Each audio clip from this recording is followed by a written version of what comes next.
Good day everyone, I am Jean Takokong, a proud Filipino student and citizen who deeply cares about the progress and integrity of our country. Today, I stand before you to express my thoughts and position on one of the most alarming issues we are facing right now, the ghost flood control projects in the Philippines. Flooding is not new to us Filipinos. Every year, especially during the rainy season, we witness devastating floods that destroy homes, farmlands, and even lives. Government officials always promise that they will solve this problem through flood control projects such as drainage system, river embankments, dikes, and pumping station. These projects are supposed to protect the people, but the sad reality is that many of these projects only exist on paper. They are called ghost projects, funded, recorded, and reported as completed, but in truth, they never exist or were left unfinished. This situation is heartbreaking because every piso lost to corruption is a piso taken away from the people. These ghost projects do not just rob us financially. They rob us safety, progress, and trust. When the rains come and the floodwaters rise, it's always the poor and the vulnerable who suffer the most. Children cannot go to school, workers cannot go to their jobs, and the families lose their homes. And yet, when we look at the government reports, they tell us that the flood control projects are already done. How can be possible when people are still drowning in flood every year? I strongly believe that this ghost project a symptom of deeper corruption and lack of accountability in our system. It is a reflection of weak monitoring, dishonest leadership, and a lack of citizen empowerment. It shows how public money, our taxes, can be easily misused if no one is watching. To address this problem, I believe that we need several important reforms. First, there must be transparency in all government projects. Every infrastructure project should have a publicly accessed record showing the exact location, total budget, constructor's name, project status, and complete reports. This can be made available online for everyone to see.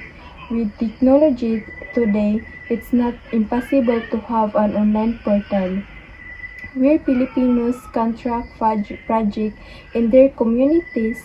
Transparency will discourage corruption because people will be watching. Second, there must be stronger auditing and inspection. The Commission on Audit must be empowered and supported to do random field inspection, not just rely on paper reports. Every completed project should have geotag photos, drone shots, and independent verification to ensure that the structure really exists. Third, citizen participation must be encouraged. The people who live in these communities, known for best whether a project was built or not, local citizens should be invited to monitor projects in their barangay and report irregularities. Ordinary Filipinos must be given the courage and the means to speak up without fear of retaliations. Fourth, there should be stricter punishment for government officials and contractors involved in ghost projects. Corruption will never end if those who commit it are not punished. Those proven guilty should be permanently banned from holding any government position or receiving public contracts. Justice must be swift and firm. However, I also believe that we as citizens who are part to pay, it's not enough to complain. We must be vigilant. We must ask questions. verify information, and hold our leader accountable. The government is not an enemy to fight against, but a system we must help fix to truth, active citizenship, honesty, and unity. Despite all these problems, I still choose to believe in the hope of our nation. The silver lining here is that more and more Filipinos are becoming aware and brave enough to speak up. Social media, investigative journalism, and youth organizations have become powerful tools in exposing corruption and demanding change. We are no longer silent. We are learning to stand up and say enough is enough. To our leaders, I say this: every project you approve, every piso you spend represents that sweet sacrifice and trust of the Filipino people. Do not betray the trust. Serve with integrity and transparency, because the people are watching and the future generation is counting on your honesty. To my fellow Filipinos, especially the youth, let us not lose hope.